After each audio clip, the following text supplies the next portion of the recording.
Magandang umaga po mga kabayan. Ay papakita po sa inyo kung saan ang ICC Detention Center kung saan ang ating ex-president Rodrigo Duterte kung saan siya lilisdisin at saan siya ilalagay at saan siya ikukulong. Ito po ang isang building kung saan dadalhin ang ating dating ex-president Rodrigo Duterte.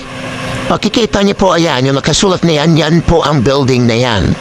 Ngayon, ito po ang itsura niyan. Ngayon sisilipin natin kung ano ba ang nasa loob nito. Ngunit sa labas ay makikita mo ang sasakyan ay bike lang. Wala pa makikita dito 4 wheels.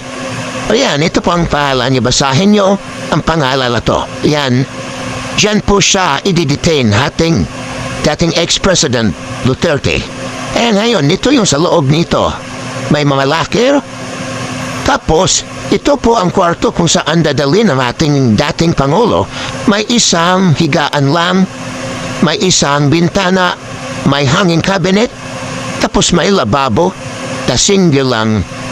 Ngayon, mayroon din mga kutsara, tinidor, at ito ang itsura ng kanya hugasan. Meron diretso sa toilet bowl. Ang isang hugasan diretso sa toilet bowl at ito nandoon lang sa isang kwarto. Buong kwarto na yan.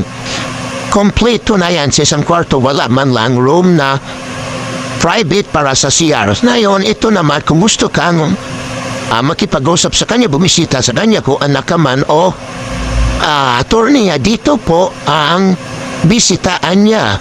Tapos mandito po yung bantay niya, yung pinaka-counter ng kanila mga bantay dito. At mayroong maliliit lang na lamisa kung saan kayo mag-uusap.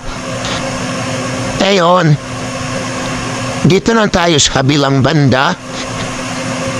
Yan, ito po yung pinaka-sikreto at mag-uusap na yung mga lawyers o kaya dito mo rin makikita kung saan i-discuss ang iyong kaso. Ayan, bakit ano na yan? Mayroon lang siyang show.